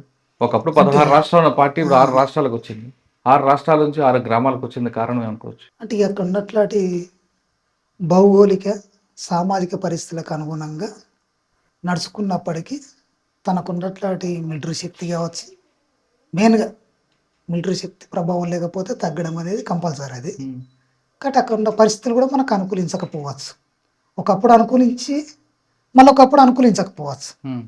ఎప్పుడైనా అనుకూల అననుకూల అంశాలు ఎప్పుడు అవి రెండు జతగానే ఉంటాయి. ఒక్కోసారి అనుకూలించబడతాయి, ఒక్కోసారి అనానుకూలించబడతాయి. అప్పుడు అననుకూల పరిస్థితుల్లో పార్టీ షెడ్ బ్యాక్ కూడా కావచ్చు. అదే పరిస్థితి అలా పార్టీకి ఎదురైందని నేను అనుకుంటున్నాను. ఓకే, పార్టీ అనేది దీర్ఘకాల యుద్ధం. దీర్ఘకాల యుద్ధం చేయాలంటే దానికి ఒక ఓపిక ఉండాలి, దానికి వనరులు కావాలి, దానికి ప్రజల మద్దతు కావాలి. ఈ 3 ఉన్నాయా? వనరులు అనేటివి ఉన్నాయి. అందుకే నేను చెప్తున్నా కదా, పార్టీకి ఇప్పటికీ దేశవ్యాప్తంగా అనుకూల పరిస్థితి ఉంది, అననుకూల పరిస్థితి కూడా దాని వెనుకనే ఉంది. కాబట్టి ఈ అనుకూల పరిస్థితిని అనుకూల పరిస్థితి ఎట్లా మార్చుకోవాలి అనేది ఇక్కడ సమస్య. మార్చుకోవాలంటే దానికి కొన్ని కార్యక్రమాలు చేసుకోవాల్సినట్లు అవసరం ఉంటుంది. అది ఇలా తుపాకీ గొట్టం ద్వారానే వస్తుంది అంటే రాకపోవచ్చు, మార్చుకోవాలి మనం దానికి. అంటే ఒకప్పుడు మీరు వెళ్ళే సమయంలో ఆర్థిక అసమానతలు, రాజకీయ అసమానతలు, సామాజిక అసమానతలు ఉన్న కాలం అది. ఇప్పుడు ఆ కాలం అంతా పూర్తిగా వెనక్కి. భారతదేశం ఒక ప్రజాస్వామ్యం, ప్రతి 5 సంవత్సరాలకు ఒక ఎన్నికలు జరుగుతున్నాయి. ఆర్థిక అసమానతలు కొంచెం తగ్గుతున్నాయి, రాజకీయ అసమానతలు, ఎందుకంటే అన్ని కులాల వాళ్ళకు కూడా ప్రెసిడెంట్ అవుతున్నారు, ప్రైమ్ మినిస్టర్ అవుతున్నారు, ఎమ్మెల్యేలకు వెళ్తున్నారు. ఈ క్రమంలో పార్టీలో ఇంకా బాగా లైనే పట్టుకొని అదే భ్రమలో ఉండబట్టే కదా పార్టీ నష్టపోయిందని. అంటే మీరు అన్నట్టుగా ప్రతి కులం నుంచి వెళ్ళి ముందే నేను చెప్పిన కొన్ని పరిణామాల్లో కూడా కొంత ఒక సెక్షన్ అనేది అభివృద్ధి అవ్వకుండానే వస్తున్నది. ఇప్పుడు మీరు చెప్పినట్టుగా అన్ని కులాల నుంచి ఒక మేరకు రాజకీయాలలోకి రావడం, వాళ్ళు కూడా మేము దీని ద్వారా సాధించగలుగుతాం అనేది ఇవాళ ఎంపీలు కావచ్చు, ఎమ్మెల్యేలు కావచ్చు, కొంత పరిణామాలు మనకు కనబడుతుంది. అయితే మొత్తం పోయిందా అణచివేత అంటే ఆ మేరకు కొంత తగ్గింది. నువ్వు అన్నట్టుగా పరిణామాలలో ఇంకొంత ఉన్నది, ఎక్కువ ఉన్నది, తక్కువ తగ్గింది. ఇప్పుడు మేమున్న ప్రాంతంలో దాదాపు ఒక 7 సార్లు ఎలక్షన్ జరుగుంటాయి, స్థానిక ఎన్నికల్లో. ఆ ఎన్నికల్లో ప్రజల్ని మీరు చైతన్యపరిచి వాళ్ళని అసెంబ్లీకో లేదంటే కింద లోకల్ బాడీకో పంపించుంటే, వాళ్ళతో చైతన్యం కనిపించుంటే ఈ పరిస్థితి ఉండేది కాదు కదా, మీకు ఇంకా మద్దతు వచ్చి ఉంటుంది కదా. అంటే ఇప్పుడు మా వ్యూహం లోపట్నే ఎత్తుగడ లోపట్నే అది లేదు కదా. వ్యూహం ఎత్తుగడ అంటే కార్యక్రమం, పార్టీ కార్యక్రమం లోపట్నే ఇప్పుడు ఏంటిదంటే పార్టీ కార్యక్రమం ఇచ్చింది సాయుధ తిరుగుబాటు ద్వారానే నీ రాజ్యాధికారం సాధించుకుంటాం అనే టార్గెట్ పెట్టుకున్నాం. దాంట్లో భాగంగానే మేము అనేది పెట్టుకుంది. ఇప్పుడు అట్లా అనుకున్నప్పుడు ఆ ఎసులుబాటు లేనప్పుడు ఈ ఎసులుబాటు కూడా ఉండదు. ఎన్నికలు అంటే మనకు రావు, పార్లమెంట్ ద్వారా మనం విజయం సాధించలేము అని అట్లా దాంతో చేసింది కదా. కాబట్టి చేసినప్పుడు ఈ పరిస్థితులు మారినాయి కదా. మీరు ఒక రాజ్యంతో పోరాటం చేస్తున్నారన్న, లక్షలాది మంది సైన్యులు ఉంటారు, తుపాకులు ఉంటాయి. మీ దగ్గర ఉన్న వనరులతో, మీకున్న మద్దతుతో చేయగలమని ఎప్పుడైనా అనుకున్నారా? సాహసం చేస్తున్నారు కదా. అవు. ఉమ్, సాధ్యమైన మేరకు చేయగలుగుతాము అనేది నమ్మకం ఉండేది. ఓకే. కానీ ప్రతి మనిషికి, సామాన్యుడికి, ఎవరికైనా ఓటే బలం. ఓకే. మన ఓటుని నోటుకు అమ్ముకోకూడదు అన్న విషయాన్ని ప్రజలకి, అక్కడున్న మీరున్న ప్రాంత ప్రజలకైనా కనీసం చెప్పారా? మేము ఖచ్చితంగా ఈ విషయం చెప్తాం. ఉమ్, ఎందుకంటే మీరు ఓటేసినా, మనం నిజాయితీగా ఓటేసినప్పుడే ప్రశ్నించగలుగుతాం. అవును. కానీ మనం డబ్బుకు అమ్ముడు పోయి ఓటేస్తే రేపు ప్రశ్నించగలుగుతామా అంటే ప్రశ్నించలేము. అంతే కదా. అంటే మనం అమ్ముడు పోతున్నామని అర్థం. ఉమ్, దాని మేరకు అతడు ఏం చేస్తాడు అంటే, నేను ఒక 4 లక్షలు పెట్టినంటే తను 8 లక్షలు తీసుకోవడం కోసం సిద్ధమవుతాడు. అవును. అప్పుడు నష్టం ఎవరికి? ప్రజలకి కదా. ప్రజలకి. కాబట్టి మేము నిజాయితీగానే ఓటేయాలి. ఇది సరైనది కాదు. ఈ డబ్బులకు అమ్ముడు పోయి ఓటేయడం అనేది మన హక్కు, మన అధికారాన్ని మనం అమ్ముకున్నట్టే. కనీసం దాని మేరకైనా మనకు గట్టిగా నిలబడడానికి అవకాశం ఉంటుంది. మీరు ప్రశ్నించడానికి, ప్రశ్నించాలంటే ఫస్ట్ మనం గట్టిగా ఉండాలి. గట్టిగా ఉండాలంటే మనం వేసే ఓటు ఏదైతే ఉంటుందో అది నిజాయితీగా వేయాలనే పార్టీ చెప్తుంది. అది ప్రజలు సమ్మతించారా? ఖచ్చితంగా చెప్తుంది. మీరు చెప్పుంటారు, కానీ ప్రజలు విశ్వసించారా అని. విశ్వసిస్తారు ఖచ్చితంగా. ఉమ్. కానీ ఏమైపోతున్నది అంటే ఇక్కడ మీరు అడిగిన దానికే చెప్తున్నా. ఇప్పుడు ప్రజలకు ఆర్థికంగా ఎప్పుడు వెనుకబడి ఉంటున్నారు అవును. చాలామంది. అవును. కొద్దిమంది వాళ్ళ ఆర్థిక పరిస్థితులను బట్టి ముందడికి రావచ్చు. కానీ అలాంటి పరిస్థితుల్లో ఏమవుతుందంటే, ఇప్పుడు ఉన్నట్లాంటి ప్రభుత్వాలు కూడా ఎక్కువ డబ్బు పెట్టి గెలవడం కోసం ప్రయత్నం చేస్తున్నది కదా. అది ఎమ్మెల్యే కావచ్చు, ఎంపీ కావచ్చు. ఇవాళ సర్పంచ్ ఎన్నికలకే ఒక 4-5 లక్షలు ఖర్చు పెట్టేది సర్పంచ్ గెలుస్తలేడు ఇవాళ. అలాంటి పరిస్థితి రావడానికి ఒకప్పుడు నీ చిన్నతనంలో అది లేదు. ఉమ్, స్వచ్ఛందంగానే ఓటేసిండ్రు. ఉమ్, స్వచ్ఛందంగానే కొన్ని కార్యక్రమాలు కూడా ఆఫీసులలో జరిగినాయి. కానీ ఇలా అలాంటి పరిస్థితిని మారడం అనేది అది ప్రజల మార్పు కాదు. అది ఉమ్. నేను అనుకునేది ప్రభుత్వాలే అట్లా మార్చుతున్నాయి అని నేను అనుకుంటున్నాను. ఓకే. ప్రభుత్వాలు మార్చుని నేను కూడా అనుకుంటా. అటువంటి సమయంలో మీరు ప్రజాస్వామ్యబద్ధంగా వచ్చి మీరు స్వయంగా నిల్చుంటే మీ త్యాగాలకు గుర్తించి ప్రజలు మిమ్మల్ని గెలిపించడానికి సిద్ధంగా ఉన్నారు. కానీ మీరు రాకుండా సాయుధ పోరాటం చేసి సాధిస్తాం అనుకోవడం ఎంతవరకు కరెక్ట్ అంటే? మీరే స్థానిక ఎన్నికల్లో పోటీ చేస్తే కనీసం సర్పంచ్గా చేసినా మిమ్మల్ని గెలిపించడానికి ప్రజలు ముందే ఉంటారు. ఎందుకంటే మీరు త్యాగాలకు పుట్టినలు కాబట్టి. కానీ మీరు రాకుండా, ఎలక్షన్ జరగకుండా సాయుధ పోరాటం ద్వారానే మనం రాజ్యం సాధిద్దాం అనుకోవడంది కరెక్ట్ అంటారా? నేనున్న అప్పటి వరకు కరెక్ట్ అని నేను భావిస్తాను. ఎందుకంటే నేను దాంట్లోనే నేను ఆ లక్ష్యంతో పోయినా కాబట్టి అక్కడ ఉన్నంత మేరకు నేను దాన్నే భావిస్తానని నేను అనుకుంటున్నాను. మీరు అనుకుంటున్నారు, మీలాగే చాలా మంది ఇప్పుడు ఉన్న చాలా మంది కూడా వరకు అనుకుంటున్నారు. అది మిడిమిడి జ్ఞానంతో తీసుకున్న నిర్ణయం అని సెంట్రల్ కమిటీ మెంబర్ కూడా మల్లోజు వేణుగోపాల్ కూడా రాశారు. కరెక్ట్. మిడిమిడి జ్ఞానం అనుకోవచ్చా? ఒకవేళ ఆయన అట్లా రాస్తే, ఆయన చేసినట్లాంటి, ఆయన ఒక పోలిటో బ్యూరో సభ్యునిగా తను చేసిన నిర్ణయమే తప్ప అనేది తను ఇప్పుడు చెప్తున్నాడు కదా. మరి 20 సంవత్సరాల కింద అదే మాట చెప్పొచ్చు కదా మాకు, చెప్పొచ్చు కదా. కాబట్టి దాన్ని ఇప్పుడు పార్టీ అంగీకరించు. మీ సమకాలికలు ఎవరెవరు? చాలా పెద్ద పెద్ద నాయకులతో పనిచేశారు కదా మీరు. ఇప్పుడు నాకైతేనేమో ఆనంద్ అన్న, తర్వాత ఇప్పుడు చంద్ర అన్న, పుల్లూరు ప్రసాద్ గారు. ఇక లాస్ట్ వరకు అయితే అయినే ఉన్నాడు మా ఎంబటి. ఇంకా చాలా మంది అమరులు అయ్యిండ్రు, చాలా మంది ఇళ్ళకి వెళ్ళిపోయిండ్రు, తలండ్రై వాళ్ళ జీవితాలు వాళ్ళు గడుపుతున్నారు. కానీ లాస్ట్ వరకు ఇక చంద్రన్న మా ఎంబటి ఉన్నాడు. ఈ మొత్తం సుదీర్ఘ ప్రయాణంలో మీ సమకాలికలు అందరూ చనిపోవడం చూస్తున్నప్పుడు ఏమనిపిస్తుంది అండి మీకు? ఇక బాధ అనిపిస్తుంది. బాధ అనిపించకుండా ఎట్లా ఉంటుంది? బాధ అనిపిస్తుంది. ఇక బాధ వెంటనే అనిపిస్తుంది. మీ నిర్ణయం ఏమైనా మార్చుకున్నారా అటువంటి సంఘటన జరిగినప్పుడు? అంటే ఇప్పుడు అక్కడ ఉన్నట్లాంటి పరిస్థితుల్లో పుట్టుకు నిర్ణయం మార్చుకొని ఏదో మనం వెళ్ళిపోదామనే భావానికైతే గురిగాము. ఇంకా రెట్టింపుగానే మనం కొట్లాడాలి. ఖచ్చితంగా మనం వచ్చినట్లాంటి ఇంకా నమ్ముతున్నారా మీరు ఆ లైన్ని? ఇంకా అక్కడ లాక్డౌన్ వరకు ఆ లైన్ నమ్మారు మీరు? అంటే అక్కడ ఉన్నప్పుడు నమ్మకపోతే మనం నమ్మే కొట్లాడుతున్నాం కదా. అక్కడ నమ్మే ఒక కార్యక్రమాలు చేస్తున్నాం కదా. అన్నప్పుడు నమ్ముతాం కదా. ఖచ్చితంగా నమ్మవలసింది, నమ్ముతాం కూడా దాన్ని. కొయ్యాడ సాంబయ్య గారు ఎక్కువగా ప్రెస్ నోట్ల మీద అజాదని ఎందుకు సంతకం పెట్టేవారు? ప్రెస్ నోట్ మీకు తెలిసే వస్తాయా, తెలియకుండా వస్తాయా? తెలిసే వస్తాయి. అంటే సంఘటన జరిగిన తర్వాత, సంఘటన జరగకముందా? అంటే ఆ సందర్భాన్ని బట్టి ఇవ్వడం అనేది ఉంటుంది. ఇప్పుడు ఒక సంఘటన జరిగింది అని అంటే, ఒక ఘటన జరిగింది అని అంటే ఆ ఘటన మీద ఎట్లా అనే దాన్ని బట్టే స్టేట్మెంట్ రిలీజ్ చేస్తూ ఉంటాం. రాస్తాం, పంపిస్తాం మేమే. ఒకవేళ బంధు కాలు ఇచ్చారనుకున్నప్పుడు ఆ, బంద్ కాలప్పుడు కూడా రాస్తాం, బంద్ అంటే ఇవన్నీ సెంట్రల్ కమిటీ తెలిసే జరుగుతాయి, జరుగుతాయి. మీకు మీరుగా ఇవ్వడానికి లేదు. ఇవ్వచ్చు, ఏ డివిజన్ కమిటీ ఆ డివిజన్ లోపల దానికి ఉన్న బాధ్యులుగా ఉమ్, ఎక్కడి వాళ్ళు అక్కడ సమస్యల మీద స్పందిస్తూ ఉమ్, స్టేట్మెంట్లు ఇవ్వచ్చు. ఉమ్. సరే, మీరు చెర్ల వెంకటాపురం కర్రెగుట్ల వైపు ఉన్నారు, వాళ్ళు చాలా కాలం పనిచేస్తారు. పనిచేసే క్రమంలో ఎప్పుడైనా కుటుంబం మీరు ఓ బాధ్యత తీసుకున్నారు, పిల్లలు తమ్ముడిని చెల్లిని చదివించారు మీరు, వాళ్ళందరూ ఏమైపోయారా అనే ఆలోచన ఎప్పుడైనా వచ్చిందా? ఇక వస్తుంది, వచ్చినా కానీ మనం ఇప్పుడు అక్కడ చేయవలసింది అయితే ఏం లేదు కదా, ప్రజల కోసం పోయినాం కాబట్టి ప్రజల మధ్యలో ఉంటూ ప్రజలే వాళ్ళు, మా తమ్ముళ్ళు, మా చెల్లెళ్ళు, మా తల్లిదండ్రులు అనుకుని పనిచేస్తున్నాం మనం. అంటే మీరు రక్త సంబంధం కన్నా వర్గ సంబంధం గొప్పదంటారు మీరు. గొప్పదనే భావించి కానీ ఈ లోకాన్ని పరిచయం చేసింది మనకు అమ్మా నాన్న కదా, ఆ విషయం గుర్తుంది కదా. ఉంటుంది. ఉమ్, ఈ లోకానికి పరిచయం చేసింది అమ్మా నాన్న, అవును. వాళ్ళని చూడవలసిన బాధ్యత కూడా మన మీద ఉంటుంది. ఉంది. అయినప్పటికీ వాళ్ళు మనల్ని కనిపించినందుకు ఇక మన సమాజానికి ఏదో రకంగా పనిచేయాలి ఉమ్, అనే దాంతో పనిచేసినాం ఇప్పటి వరకు. ఉమ్. ఓకే, పార్టీలో మహిళల పట్ల లైంగిక వేధింపులు గురి చేసి ఎలా ఉంటుందండి, అది జరుగుతుంటే అటువంటి మహిళల సంఘటనలు? పైన వేధింపులు అనేటివి పార్టీలో జరగవు, జరిగితే పార్టీ భరించదు. ఉమ్, పార్టీ ఎమ్మటే సస్పెండ్ చేస్తుంది, ఇంటికి పంపిస్తుంది, ఇంకా అరాచకంగా ప్రవర్తిస్తే బహిష్కరిస్తుంది. ఉమ్.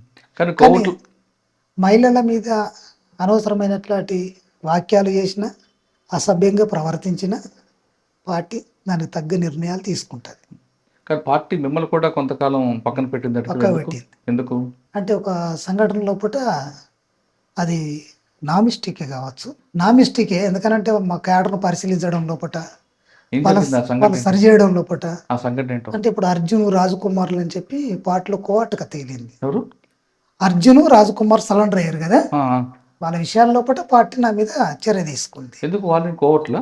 ఆ కోవట్లు అనేది పార్టీ భావించింది వచ్చిన రిపోర్ట్లను బట్టి. కాబట్టి వాళ్ళ బాధ్యునిగా నేను ఉన్నా, ఓ, కాబట్టి నువ్వు సరిగ్గా పరిశీలించలేదు, కాబట్టి తప్పు. మన నాయకత్వం అన్నప్పుడు ప్రతి దాన్ని కూడా పరిశీలించాలి, పార్టీకి ఇంత పెద్ద నష్టం జరిగేది మనకు, కాబట్టి దీని మీద నీ మీద చర్య తీసుకుంటున్నాం. ఒక సంవత్సరం ఎన్ని అని రోజులు? చెప్పాను. సంవత్సరం ఆ సంవత్సరం అంతా పార్టీ కార్యక్రమం దూరంగా ఉంటారు. లేదు, దూరంగా లేను నేను. ఆ, ఏం చేశారు మరి? పార్టీ కార్యక్రమాల లోపల భాగస్వామిగా నేను పనిచేసిన. పార్టీలో ఎంతకాలం పనిచేశారు, ఒకవైపు ప్రభుత్వం పోలీసులు ఒత్తిడి ఉంది, ప్రజలు పార్టీకి దూరం అవుతున్నారు, ఇక్కడ మీకు ఆత్మరక్షణకి మీకు రక్షణ కల్పించాలని బాధ్యత కూడా పార్టీది, కానీ మీకు పక్కన పెట్టడం వల్ల రక్షణ తగ్గిస్తారా లేదు కంటిన్యూ అవుతుంది అది? ఉంటుంది, రక్షణ ఉంటుంది, బాధ్యతలను చేయాలంటే ఇప్పుడు నేను కానీ మరి ఏంటి సస్పెండ్ చేయడం వల్ల ఏంటి? పై కమిటీ సభ్యుడిని. ఆ? ఇప్పుడు మనము పై కమిటీ నిమ్మర్లం అనుకో, ఉమ్. అక్కడ నుంచి కొద్దిగా తగ్గిస్తుంది, డీసీ జిల్లా కమిటీలో పెడుతుంది ఓహో. కొద్ది రోజులు, ఆ. ఆ జిల్లా కమిటీలో పెట్టి ఆ జిల్లా కమిటీ కార్యక్రమాల లోపల మనల్ని ఇన్వాల్వ్ చేస్తుంది. అచ్చా, ఆ, అంతేగాని రక్షణ తగ్గించడం ఉండదు. కొంత నువ్వు అక్కడ కూడా ఇక నేను చేయలేను అనేది మనస్తాపానికి ఏమైనా గురైతే నువ్వు అధ్యయనం చేయమని చెప్తుంది. అవునా? నువ్వు అధ్యయనం ఏం చేయకు ఉమ్. అని చెప్తుంది, కానీ బాధ పెట్టదు, ఇబ్బంది పెట్టదు. ఉమ్. కానీ పార్టీ కోవట్ల పేరు మీద కొంతమంది హత్య చేయడం ఎంతవరకు కరెక్ట్ అండి? అంటే కొన్ని చేసిన దాంట్లో కొన్ని మిస్టేక్లు కూడా లేవని నేను అనను, ఆ మిస్టేక్లు కూడా జరుగుతాయి. కానీ మెజార్టీగా మాత్రం పార్టీ తన పాలసీకి అనుగుణంగా సరైన పద్ధతుల్లో పట్టినే ఇప్పటి వరకు నేను చూసిన దాంట్లో ప్రజాకోర్టులనే ఎక్కువ మందిని అట్లాంటి వాళ్ళను శిక్షించింది ఉన్నది, చాలామందిని వదిలేసింది కూడా ఉన్నది. కానీ ఒక ఆడపిల్లని చూడకుండా రాధాని హత్య చేయడం అని ఎంతవరకు కరెక్ట్ అంటారు? అది అప్పుడున్న అట్లాంటి పరిస్థితుల్లో కూడా కరెక్ట్ కాదని నేను కూడా అనుకున్నా. దాని మీద సమీక్ష జరిగిందా? దాని మీద కూడా జరిగింది. తప్పు ఒప్పుకుంటారా? చేయవలసింది కాదు ఉమ్. అనేది ఆమె దాదాపు 8 సంవత్సరాలు పార్టీకి సేవ చేసింది కదా, చేసింది. ఏ కులం కోసం అయితే పోరాటం చేస్తుంది ఆ అమ్మాయి రాధాని? ఆమె చనిపోయినాక నాకు ఆ దళిత బిడ్డ అని తెలిసింది. అవునా? అంతవరకు తెలీదా? మేము ఎవరి క్యాస్ట్ని అడగం, ఎవరం అడగం కూడా. తెలిసిన తర్వాత ఏం చేశారు? ఉమ్. తెలిసిన తర్వాత ఏం చేశారు? ఏం చేయలేదు, నేను మాట్లాడినాం. ఈ చర్య కరెక్ట్, కొంత తొందరపడి చేసినట్లాంటి చర్య అనేది అప్పుడు కానీ అదే కోవట్టుగా ఒక అగ్రవర్ణానికి చెందిన వ్యక్తి వచ్చాడు, ఆయన కోవట్టుగా భావించి ఆయన్ని సస్పెండ్ చేశారు పార్టీ నుంచి, కానీ ఈ అమ్మాయిని మాత్రం హత్య చేశారు. అంటే దానికి ముందు జరిగింది కొంత నేపథ్యం, మరి నాకంటే ముందు సరెండర్ అయిన వాళ్ళు చెప్పే ఉండవచ్చు మీకు. చెప్పలేదు. కాబట్టి దాంట్లో ఏంటిదంటే ఫస్ట్ వాళ్ళ మీద చర్య తీసుకోవద్దు అనేది.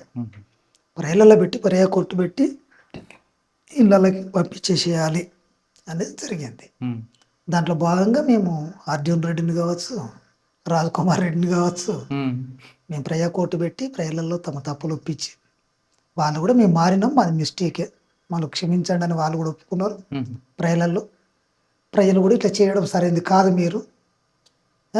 ఆ కర్ణాటక ప్రజలు అయితే వీళ్ళ చాలా సీరియస్గానే చెప్పారు ఉమ్. అర్జున్కి ఇట్లా. అర్జున్కా ఇన్ని సంవత్సరాలు మాలో కూడా పని చేస్తున్నారు, మీరు ఇట్లా మారితే ఎట్లా, మరి మీ తల్లిదండ్రులు ఏం ఆలోచిస్తారు, మా బిడ్డలు పోయి మంచిగా పని చేస్తున్నారు అంటారు, ఇవాళ ఏమైనా చేసినాం అనుకో అక్కడ ప్రజలు మూర్ఖులు అని అంటారు, అలాంటి పరిస్థితికి మీరు నెట్టేయబడ్డారు కదా అని చెప్పి మాట్లాడి పంపించేసారు. కానీ మరి ఆ రాధ విషయం ఎందుకు చేయలేదు? రాధ విషయంలో కూడా అదే జరిగింది ఫస్ట్. ఇక సెకండ్ ఏం జరిగింది అనేది వాళ్ళ కమిటీ ఆలోచించుకోవాల్సింది. కానీ దాని మీద ఆత్మ పరిశీలన చేసుకున్నారా? తప్పు అని భావించుకున్నారా? చేసుకుంటుంది, కానీ జరగాల్సిన నష్టం జరిగిపోయింది కదా. జరిగిపోయింది. ఇలా తప్పులు జరుగుతుంటాయి పార్టీలో కూడా. ఇక కొంత ఏటూరు నాగారం దగ్గర నుంచి మనం కొన్ని చూస్తాం. తొందరపాటు నిర్ణయాలు ఉన్నప్పుడు జరుగుతాయి, ఇంకా ఆలోచించవాలి. సార్ రాధ విషయంలో ఆ నిర్ణయం తీసుకున్న వ్యక్తిని ఏమైనా సస్పెండ్ చేశారా పార్టీ, లేదా పంపించారా ఆయన కూడా? ఇక అక్కడ కమిటీ నిర్ణయించుకోవాలి, అది ఏఓబి కమిటీ అది. ఓకే సార్, ఇంకో దాదాపు 20 సంవత్సరాలు ఉన్నారు. కొంతకాలం తర్వాత మీరు బయటకు వచ్చినప్పుడు వాళ్ళని పార్టీ ద్రోహి అని పెట్టడం, ముద్ర వేయడం సమంజసమా? మీ త్యాగం అంతా తీసుకున్న తర్వాత అంటే ఇప్పుడు వచ్చిన నేపథ్యాన్ని బట్టి ఉంటుంది, వాళ్ళు వ్యవహరించే కార్యక్రమం మీద పరిశీలన కూడా ఉంటుంది పార్టీకి. సాధారణంగా మీరు బయటకు రావాలనుకోండి, కారణం ఏం చెప్తారు? ఆరోగ్యం చెప్తారా, లేదా ఇంకో కారణం చెప్తారా? పార్టీలు విభేదాలు చెప్తారా? మేము పార్టీలో అట్లాంటి కారణం విభేదాలు చెప్పి వచ్చే వాళ్ళకి ఇప్పటి వరకు నేను చూడలే.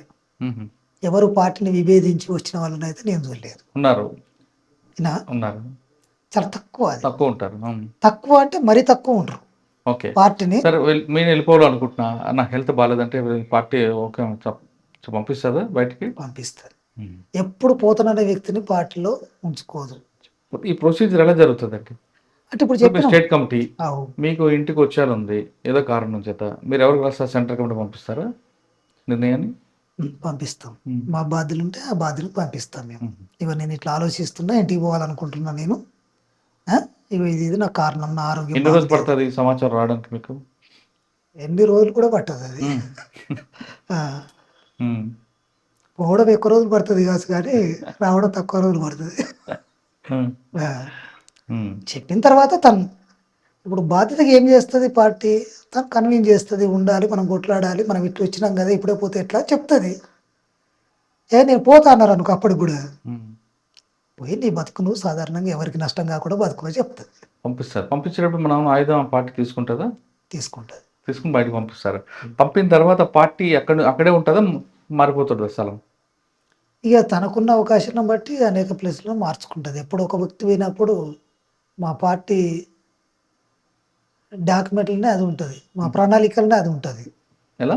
ఇప్పుడు గెర్ల సూత్రాలు మీకు కూడా ఉరికే, ఎప్పుడు కదలికల్లో ఒకటి ఉండాలి, నమ్మొద్దు, ప్రతి వ్యక్తిని కూడా విశ్లేషించుకోమని చెప్తుంది. అక్కడి నుంచి పంపి అక్కడే ఉంటే నష్టపోతాం కదా, కాబట్టి మార్చుకుంటుంది.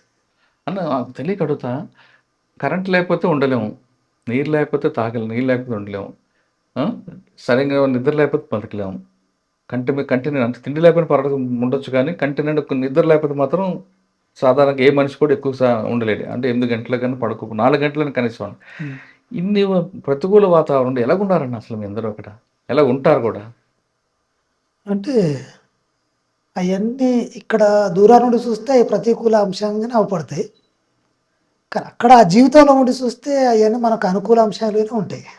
ఓకే, ఒక ఎండ ఉంటుంది, విపరీతం ఎండ ఉంటుంది, చలి ఉన్నా విపరీతంగా ఉంటుంది, వర్షం ఉన్నా విపరీతంగా ఉంటుంది, ఎక్కడి నుంచి పోలీసు వస్తారా, ఎక్కడి నుండి ఏ ప్రోగ్రాం వస్తారో తెలియదు. ఆ పరిస్థితి ఆ కాలాలన్నింటినీ నిర్వహిస్తుంది, ఆ కాలాలన్నిటి కూడా అనుగుణంగా మనల్ని మార్చేస్తుంది. అంటే మనకున్న లక్ష్యం అలా మారుస్తుందా? మన లక్ష్యం అట్లాంటిది, అట్లా మనల్ని మార్చేస్తుంది అది. కానీ భోజనం కూడా గ్రామస్తులు పంపిస్తే తినే పరిస్థితి కదా. మరి రోజుకి అసలు మీరు ఎన్నిసార్లు తింటారు? మేము పొద్దున సాయంత్రం అంతే, మధ్యాహ్నం 2 పూటలు. ఒకవేళ మేము వండుకుంటే 3 పూటలు తింటాం. ఎక్కువ ప్రజలలో ఉంటాం కాబట్టి పొద్దున సాయంత్రం తింటాం. రోజుకి ఎంతమందికి వస్తుంది ప్రజల నుంచి భోజనం? ప్రజలు చాలా మంది చచ్చిపోతూ ఉంటారు. కానీ మీకు ఇస్తే పోలీసుల దృష్టి పడితే వాళ్ళు కేసులు ఎదుర్కొంటారు కదా. ఇరుక్కుంటారు, ఆ ఇబ్బంది కూడా ఉంటుంది. ఉండకపోతే ఉండదు కదా. ఒక మంచి చేసేటప్పుడు చెడు కూడా జరిగినప్పుడు దాన్ని భరించాలి అనేది పార్టీ చెప్తుంది. ఖచ్చితంగా దాన్ని ఎదుర్కోవాలి, నిలబడాలి అనేది పార్టీ ఎడ్యుకేషన్ కూడా చెప్తుంది. సరే, ఆపరేషన్ కగార్ వచ్చిన తర్వాత బయటకు వద్దాం అనుకున్నారు, లేదు ముందే మీరు నిర్ణయం తీసుకున్నారు బయటకు వచ్చి సరెండర్ అవ్వాలని? కగారు వచ్చిన తర్వాతనే ఎందుకు నేను నిర్ణయం తీసుకున్నా. ఎందుకు? అంటే కొంత నా ఆరోగ్యం సహకరించకపోవడం, ఉమ్, కొద్దిగా ఆరోగ్య సమస్య ఉండడం, ఉమ్, ఇక దాంతో నేను ఇంటికి వెళ్ళిపోయి బతుకుదామని చెప్పి అనుకున్నా నేను. ఓకే. సరే, ఇక్కడ హిడ్మా ఒక పక్కన పార్టీకి దేవ్జీ, మరి ఒక పక్కన నంబాల కేశవర గారు. నంబాల కేశవర గారు చనిపోవడం, హిడ్మా చనిపోవడం అనేది బయటకు వచ్చి హిడ్మా లోపల ఉన్నప్పుడు కేశవర గారు చనిపోయినప్పుడు మీరు అనుకున్నారా ఇంకా పార్టీ అయిపోయిందని అనుకున్నారా? ఇది పార్టీ మీద పెద్ద ప్రభావం వేసింది, ప్రభావం చూపించిందా? ఖచ్చితంగా చూపెడుతుంది. ఎందుకంటే ఆయన మామూలు సభ్యుడేం కాదు కదా, ఒక కార్యదర్శి, పార్టీకే ఒక నాయకుడు ఆయన. ఉమ్. కాబట్టి ఆ ప్రభావం ఖచ్చితంగా క్యాడర్ మీద పడుతుంది, నాయకత్వం మీద కూడా పడుతుంది. కానీ వచ్చేటప్పుడు మీరు బయటకు వచ్చే సమయంలో దేవ్జీ, మీరు, హిడ్మా వీళ్ళందరూ కలిశారని వాడుతుంది వాస్తవం? ఇక్కడైతే కలుసుకోలే, కరెక్ట్ కానీ కలుసుకున్నాం మేము. ఎప్పుడు? మేమా ఇక పోయిన జనవరిలో పోయింది జనవరిలో కలుసుకున్నాం. సంవత్సరం అయింది అయితే. ఆ తర్వాత జూన్లో ఐడుమాలు కలిసే ఉన్నాడు మాతోటి. హిడ్మా మీరు ఎక్కడ కలిశారు? కరెక్ట్ మీద కలుసుకున్నాం. ఉహు. ఎలా ఉంటారండి హిడ్మా? అంటే యుద్ధంలో నైపుణ్యం ఎలా ఉంటుంది, వ్యూహంలో నైపుణ్యమా? అంటే ఆయన పార్టీ నుంచి నేర్చుకున్నది, ఉమ్. ఆయన మొత్తం పార్టీ టాక్టిక్స్ నేర్చుకోగలిగిండు. తను అందులోకి వెళ్ళి ఉమ్. పుట్టుకొచ్చిన మంచి వీరుడు, ఆయన ఉమ్. మంచి సైనికుడు. ఉహు. హిడ్మా అనే వ్యక్తి మూవింగ్ ఆంబుష్లో బాగా ఎక్స్పర్ట్ అంటారు, నిజమన్నా? ఇక అది ఆ నైపుణ్యం చేస్తున్న క్రమంలో పట్టినే వచ్చేస్తుంది, తనకు కూడా వచ్చేసింది అది. ఉహు. తను అట్లా నిలబెట్టేసింది అక్కడ. కర్రగుట్లో, బస్తర్లో బాగా పట్టున్న హిడ్మా ఆంధ్రప్రదేశ్కి వస్తారని మీరు అనుకున్నారా, ఊహించారు అసలు? ఉమ్, అది ఊహించలేని పరిణామం. ఊహించిన పరిణామం అవు. అంటే అది ఎక్స్చేంజ్ ఆఫ్ ఫైర్ అంటారా, ఎన్కౌంటర్ అంటారా? ఇది ఎన్కౌంటర్ అని నేను అనుకుంటున్నా. ఉమ్. అట్లా జరిగితే అది వేరే రకంగా ఉండేది, కానీ ఉమ్. అట్లా కాకుండా ఇది ఏదో. ఓకే. హిడ్మా చనిపోయిన తర్వాత పార్టీకి నష్టం జరిగిందా, లేదు పార్టీ హిడ్మా లేకపోయినా మరోసారి పార్టీ కోలుకుంటుందా? ఆ మేరకు నష్టం జరుగుద్ది. ఉమ్. ఇప్పుడు ఆయన లేని అట్లాంటి పరిస్థితి, ఎందుకంటే అక్కడ ప్రజలలో చాలా పేరు ఉన్నట్లాంటి వ్యక్తి, ఉమ్. కాబట్టి దాని నుంచి వెళ్ళి పార్టీలో కూడా పేరు ఉన్నట్లాంటి వ్యక్తి, ఉమ్. సైన్యం లోపల. ఉమ్. కాబట్టి ఆ మేరకు దాని ప్రభావం అనేది ఉంటుంది. ఇంకా ఏ మేరకు అయితే ఇలా నష్టం జరగదు? హిడ్మా లేకపోతే నష్టం, ఇంకో ఆ మేరకు నష్టం జరిగిందంటే బస్సార్ ప్రాంతంలో నష్టం జరిగిందంటారు. అవును. ఏ ప్రాంతంలో పట్టుంది మరి? అంటే ఆయనకు ఉన్నట్లాడితే ఇవాళ కిష్టారం, కుంట, ఆ, దాదాపుగా డీకే మీద మొత్తం ప్రభావం పడుతుంది. హిడ్మా తర్వాత ఇప్పుడు దేవ్జీ ఎక్కడ ఉన్నారు? ఇక దేవేజ్ ఎక్కడున్నాడు అనేది మనం చెప్పలేము, ఉమ్. ఎందుకంటే ఆయన మనం కలిస్తే ఇక్కడ ఉన్నాడని చెప్పగలుగుతాం, కానీ ఇప్పుడు చూడలేదా మీరు? ఆ? కలవలేదా? కలిసినాం కానీ ఇప్పుడు కలవలేదు. ఉహు. ఎక్కడున్నాడు అనేది కూడా మనకు తెలియదు. ఉమ్. అయినా మరి బడే చొక్కారా గారు అలియాస్ దామోదర్ ఆయనకు ఉన్నారు. అంటే ఇప్పుడు ఆయన ఉండే ప్రాంతంలో పుట్టిన ఉంటాడు, అందుకోసమే ఆయనకు మీరు వచ్చేటప్పుడు మా బాధ్యతగా మా బాధ్యతగా ఆయనకు చెప్పి వచ్చినాం మేము ఉన్నట్లు. మీ బాధ్యత ఆయన అవు. అంటే మీకున్న ఆయుధం? ఇప్పుడు తెలంగాణ బాధ్యుడు ఆయన, ఉహు. తెలంగాణ కార్యదర్శి అయినా. అచ్చా. అంటే మీరు వచ్చేటప్పుడు మీ ఆయుధాలన్నీ ఆయనకి ఇచ్చి వచ్చారా? మీకున్న సైన్యం? మేము మాతో ఉన్నట్లు కామ్రేడ్స్ ఎంతమంది మీ కామ్రేడ్స్ ఉంటారు, ఒక 20 మంది దాకా ఉంటారు. స్టేట్ కమిటీ కాబట్టి. సెంట్రల్ కమిటీకి అయితే మా కామ్రేడ్స్ మీరు, అచ్చా. మా డివిజన్, ఉహు. వీళ్ళందరికీ వాళ్ళకి బీకేఎస్ఆర్ డివిజన్లో ఉన్నట్లు కామ్రేడ్స్ నా ఎమ్మట్టున్నట్లు ఒక 15 మందిని ఆయనకే ఆయుధం కూడా ఉపయోగించాం. ఎందుకు ఆయుధం తీసుకురావచ్చు కదా? ఇక ఆయుధం తీసుకురావచ్చు అనేది కాకుండా మేము కొట్లాడతామన్నప్పుడు ఆయుధం తీసుకుపోయి మనమే చేస్తాం, అక్కడ ఇచ్చేస్తే బెటర్ కదా. అంటే అది ప్రభుత్వం ఆయుధే కదా, ప్రభుత్వం హ్యాండ్ ఓవర్ చేయొచ్చు కదా.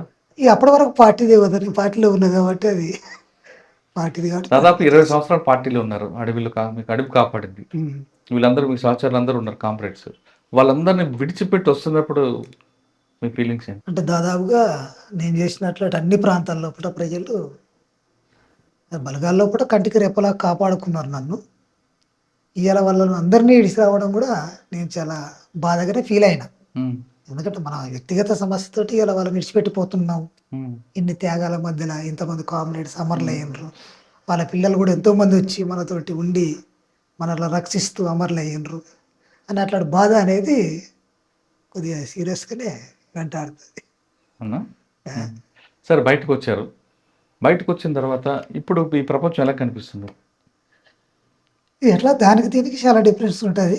మారింది. చాలా మార్పులు కనబడుతుంది. ఇంకా కూడా మారొచ్చు ఇది. ఇప్పటికైనా సరే అజ్ఞాతుల్లో మావోయిస్టులు అందరూ కూడా ఖచ్చితంగా లక్ష్యం సాధించాలంటే బయటకు రండి అంటున్నారు కొయ్యాడ సాంబయ్య అలియాస్ ఆజాద్. ఆయన చెప్తున్నట్లుగా ఈ 35 సంవత్సరాల సర్వీసులో చేసిన త్యాగంలో కొంత మేరకు మాత్రం నేను అనుకున్న లక్ష్యాన్ని సాధించాను అన్న దీంట్లో నాకు ఒక భాగస్వామి ఉందనే విషయం మాత్రం ఆయన అంగీకరిస్తున్నారు. ఇది సాంబయ్య గారితో. వచ్చే వారం మరొక విషయంతో మళ్ళీ కలుద్దాం. నమస్తే. Thank you.